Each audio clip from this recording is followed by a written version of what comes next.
Hey everybody, how's it going? Happy Tuesday. We're gonna wait a second here as always, wait for everybody to jump online. And I think I finally got all of my internet squared away and taken care of. Even got an upgrade. So things should be a little faster, a little quicker, no more interruptions. Should be nice and refreshing for at least me on this end. I don't know about you guys on that end, but it will be here, that's for sure. So anyways, I've got a bunch of stuff I'm going to cover tonight. There's a couple of really good questions in the my post there about what you guys want to talk about. So I'm going to talk in depth about one of those issues because it's something I see a lot. So hey everybody, as you come on here. And first of all, and you guys, thank you for joining me as always. Tuesdays seem to be working well for me. Hopefully it does for you guys as well. Doesn't exactly start off our week on Mondays, but hey, Tuesdays aren't too bad either. So again, hello to all of you jumping on here, skyrocketing on in a heartbeat. So again, we're going to talk about a few different issues tonight, and then just kind of some stuff that I've got going on as well, too. So here we go. You guys, a lot of times when we get training dogs in, there are a lot of times when we have dealt with dogs that have started their behavioral problems after either maybe the family has had a baby or they've moved from, house to house. And it may be same neighborhood, same town, could be across the town, it could be 2 cities over, or whatever the case may be. But you guys, I have to explain this to you. To a dog, when something, this is one of Lynn's rules, by the way, that he taught me. When something is new and different, everything's new and different. And I remember when he first taught me that, and I was like, okay, I get it. Now, if you have a dog that's very sensitive, you think about this for a second. You're living in your house, you've been there for a number of years, your dog is used to all the sounds, the doors, the windows, the wind, the whole thing, everything. Cars going by if there are, so be it. So now, moving, the dog is actually seeing its world starting to disappear. Little by little, we're packing boxes. Furniture starting to get moved. Pictures are coming down off the wall. The rooms seem bigger because there's less furniture. There's less stuff around. To a dog, his world is starting to, I don't even know if implode's the right word, disappear. His world's starting to disappear.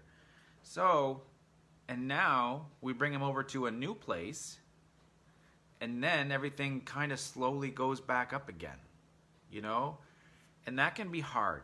And we oftentimes get those dogs in that have recently moved and are showing some way different behavioral patterns. And I think because we feel like the dog is with us, that the dog should be fine, right? We're familiar, we're family, so that shouldn't be an issue at all. And then we just change settings. So really, why would that be a big deal? Well, to Happy-Go-Lucky Lassie and Rin Tin Tin, it's not going to be a big deal. To that sensitive dog that's a little nervous about everything, it's a huge deal. So, people will usually ask, or again, people will react once their dog has reacted. You know what I mean? Once their dog reacts, lunges, ooh, that's different. We should probably, call a trainer. Well, ideally, and I'm saying, and I'm going to put this out here because there might be one person that hears this that's going to come across it at some point and they're going to be moving or thinking about moving. If you're thinking about moving, board your dog somewhere for those 2 weeks while you break down your old house, pack it up, and go unpack into your new house. It'll be way easier on your dog. Yes, it'll still be something new to your dog, but all the stuff is around. Everything's back up and going again. You're just bringing your dog from one place to the other. The dog isn't actually seeing everything start to disappear and then go somewhere else and start to reappear. If you think about it, to an animal, that's that's kind of shocking to them in a way. And no wonder things happen to dogs. They get so wound up, so intense with not knowing how to handle things, what to do with them. Once you get them in that new neighborhood, take them for a long walk so they can sniff the air, and there's going to be all sorts of new scents and sounds to them, and let them get used to it. The other thing that goes along with this, and it kind of piggybacks off moving, are babies. Bringing babies into the world when you have a dog, especially if this is your first baby, man, that dog takes the back seat, back burner, whatever you want to call it. And that's okay, life happens, but we still have to include that dog in everything. We still have to take that dog for a walk. When that sudden, all of a sudden, hard-hitting schedule change has hit your dog, and now it's like back burner and everything is the baby, that's also a major time that we as trainers see dogs in for behavioral issues, because they're not getting the outlet they used to have. They may not be getting, and when I say attention, I don't mean love and affection, but just the attention of mental stimulation or playtime outside or something along those lines. So again, the baby thing is probably, it's apples and oranges with moving, but it's still a huge issue. That's all there is to it. It's just a huge issue. So for those of you that ever are expecting, or for those of you that are expecting to move, like, these are the things I want you guys to start thinking about. As well as, look, if you're going to move the furniture around in your house, you might see a different reaction from your dog because it's way out of whack. There's oftentimes, and this is, I just want to show you how sensitive this is. Oftentimes when we bring a dog back to its owner after a board and train, 2 weeks, 3 weeks, whatever, and reintroduce that dog back to their owner, they can be very excited to see the dog, or to see the owner. We work that dog through so it's still done respectfully. And once that's done, I will bring the dog away from the owner, and then I have the owner stand up. I turn the dog back around, and the dog starts to get excited again. Even though 20 seconds ago it was perfectly calm next to its owner. But because the owner has stood up, it's new and different again. Do you see how this works, you guys? This is how dogs are seeing things. And again, these are the most sensitive dogs that you're going to see the biggest change with, the biggest behavioral change with. So I want you guys to understand this. The word of the week for me has been sensitivity. I have seen such sensitivity out of dogs in the last week. It's crazy. Maybe because I'm understanding it at a deeper level than what I did before, but to be able to communicate to a dog and bring them down out of this world of excitement and intensity into the world of being able to communicate silently. I'm not a big command guy, as you guys know. That's for a different show. But through the leash and through moving around, it's crazy what they can understand.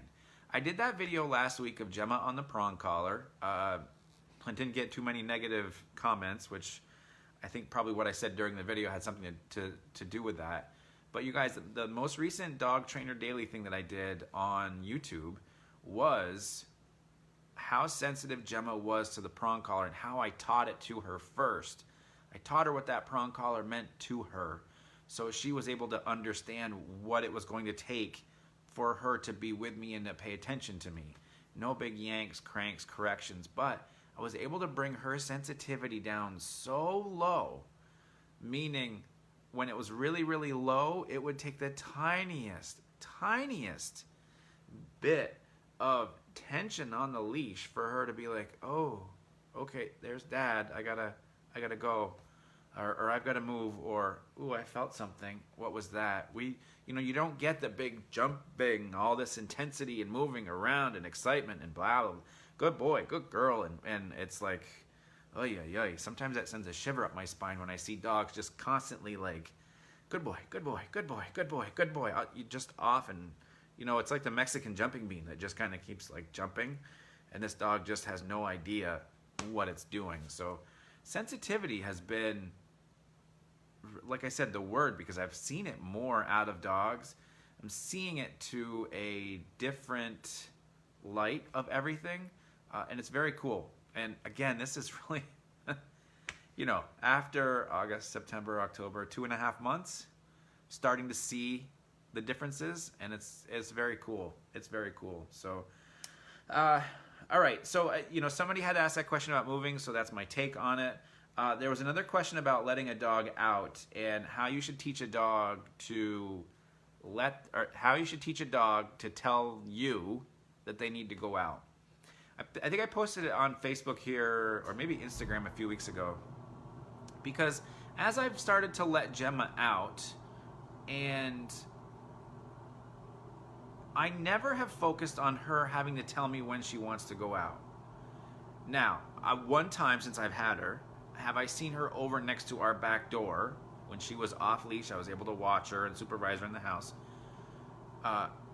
Over next to the back door. I don't know if something caught her eye outside. I don't know. But I take that opportunity to go over and open up the door and let her out. Now, that was one time in the grand scheme of having her since June, of how many times I've let her out. So this is the smallest of percentages that I'm talking about. However, the flip side of this is that I've had, as you guys know, or maybe those of you that are brand new may not know, I have had her tethered in the house as a puppy for the majority of the time. Really, in the last week, have I really started to give her a lot more freedom around the house, because I feel like I've established a good routine in her going to the bathroom too. So where is all this going? Well, this is where it's going. Because for so long I created a lot of routine for her where she was going out at certain times. Now I've been able to regulate her system, or so I believe, to go out at certain times to go to the bathroom then.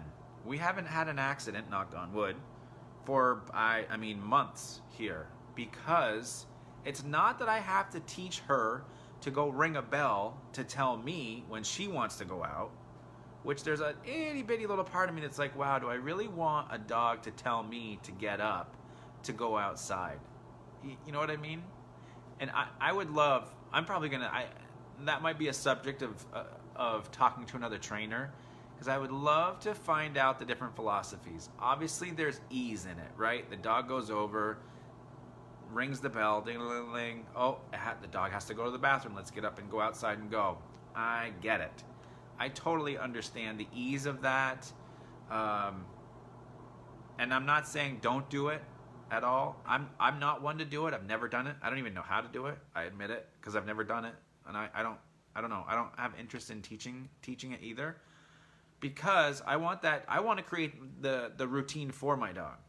Now, if we let our dog out and they don't go to the bathroom, especially if it's a puppy, we either have to stay out there until they go, or when they come back in, they go back into the crate, or they go back to get tethered to something with an old blanket underneath it. And that's what I did with Gemma. Every time I tethered her to like some furniture, old blanket underneath it. That way, if she had any accidents on an old blanket, no big deal. We throw it in the wash, get it cleaned, we start over again. So that's the way I look at it.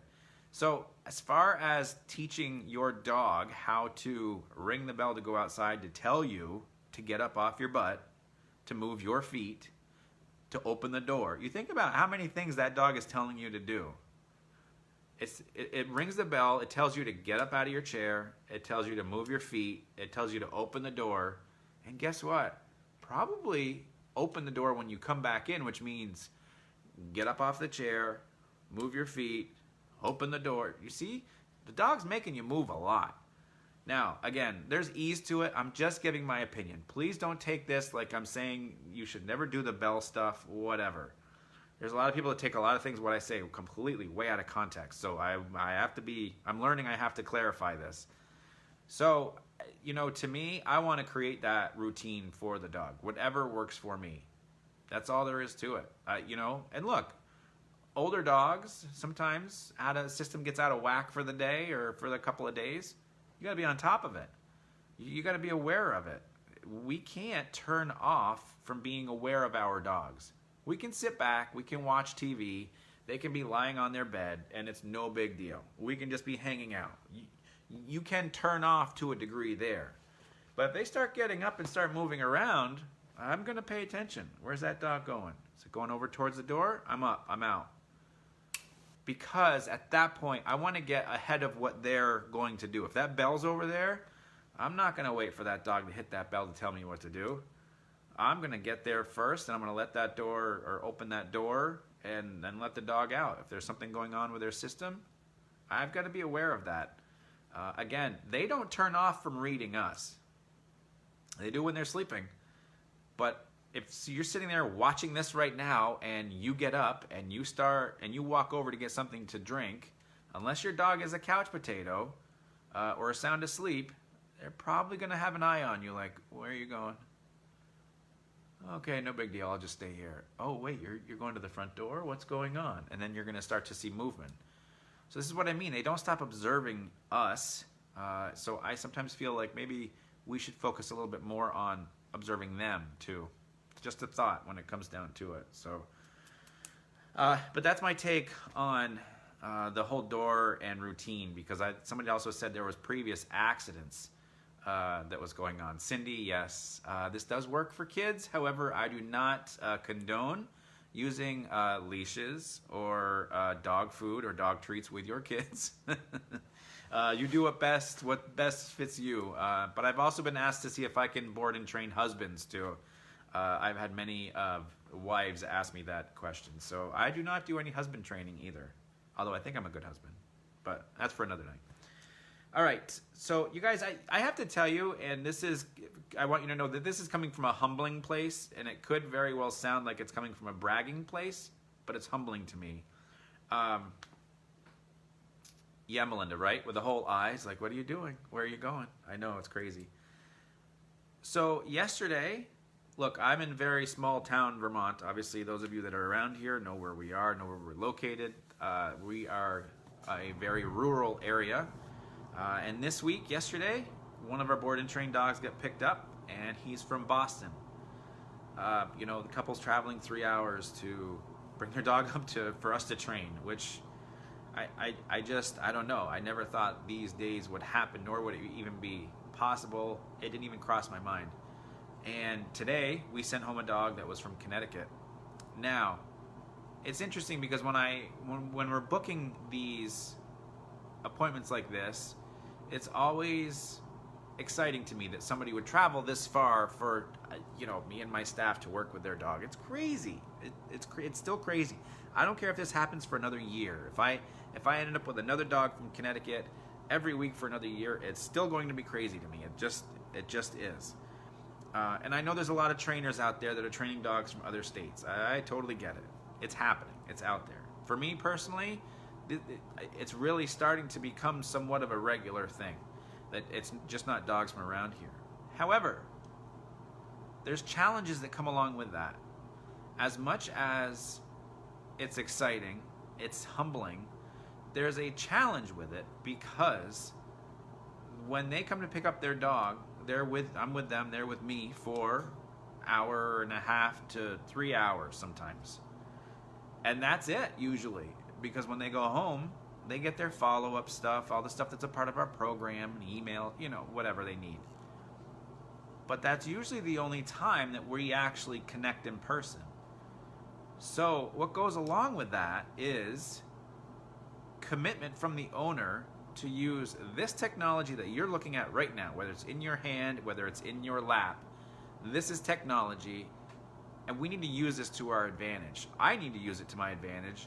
Dog owners, my clients, need to use it to their advantage, because I can't be in Boston, I can't be in Connecticut, they can't be here either. So it's up to them to record themselves, to record their spouses doing the work with their dogs, recording their dogs in that environment, so I can help them out the most. And here's the thing, and this is to my past clients, this is to present clients, and this is to any future clients.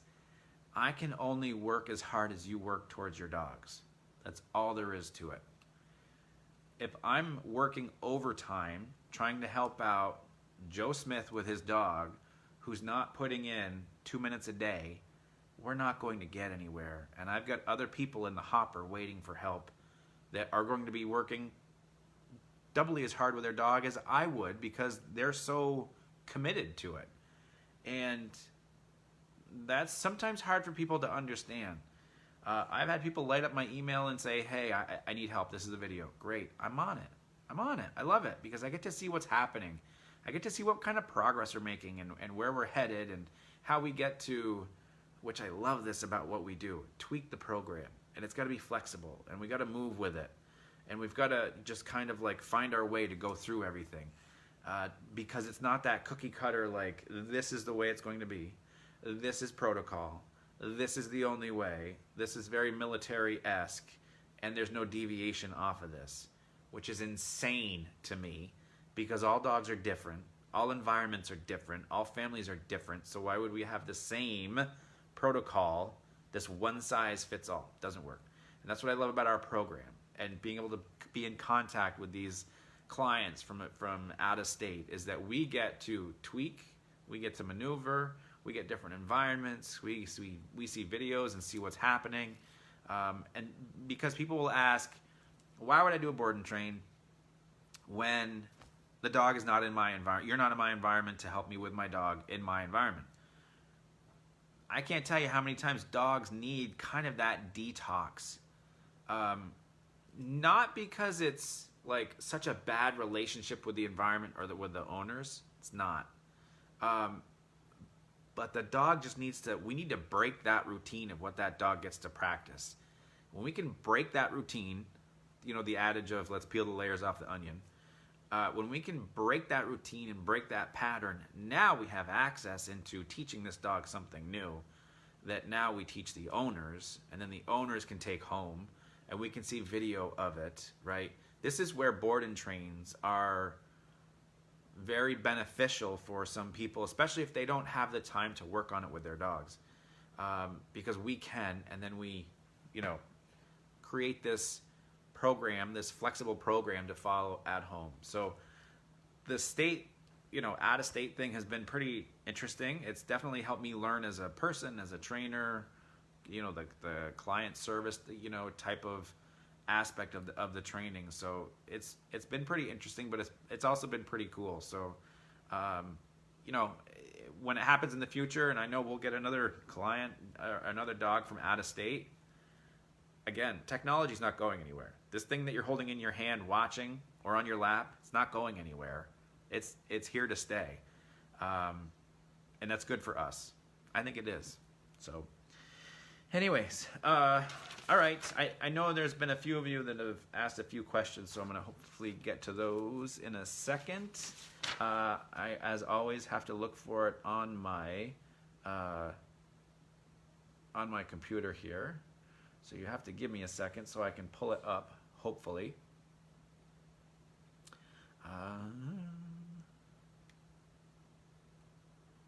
And just as soon as I talk about the whole like internet thing and not having any issues, and then it wants to oh, there we go. All right. So hold on, I want to go down through. I know there's some questions here, so just give me 1 second. So Kelly, here's another client from out of state.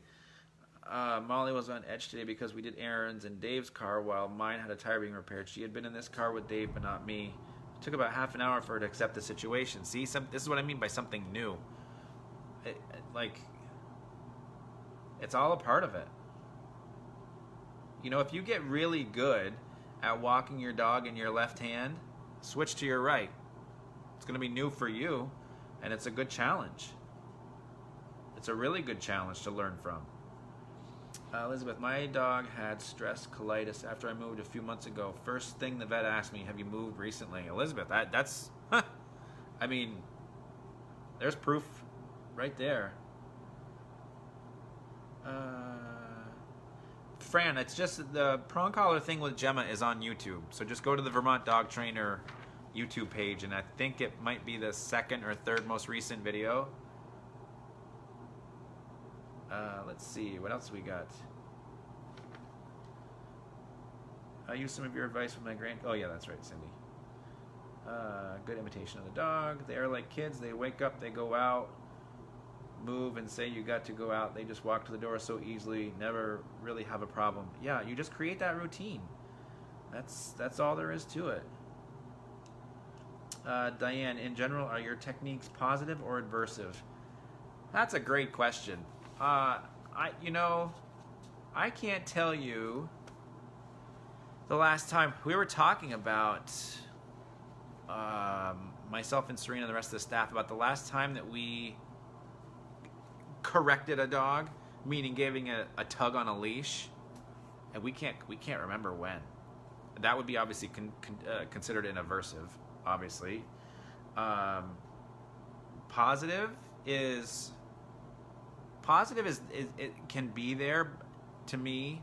This is a good subject too, which may not be for tonight because I may not have time.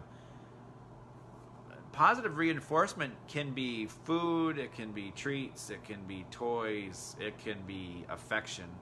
It can also be about how you feel towards your dog. If you feel proud that they did something that you asked, that can be positive, certainly not negative. Peacefulness can be positive to your dog. Acting like a football coach to your dog, getting them ramped up, can be positive to your dog. So I think it's very different for every dog. You know, a lot of the leash handling that we do is very, very, very soft. And soft, gentle, respectful. Again, look at what I did with a prong collar with Gemma. If you want to, Diane, if you want to look at how we do it, that's my dog on a prong collar.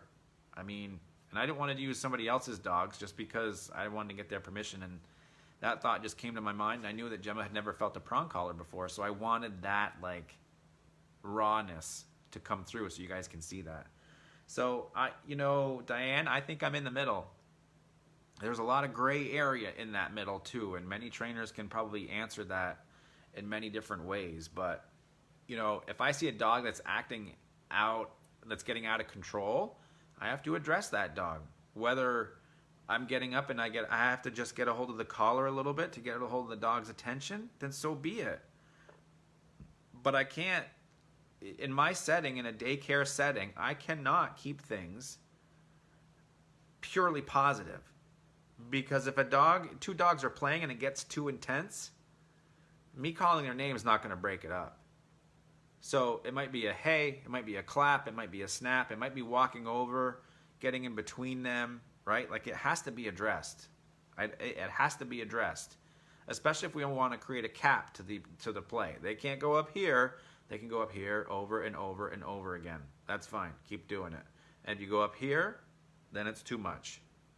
Really? You can't hear me? I wonder if my microphone turned. Can you guys hear me okay now?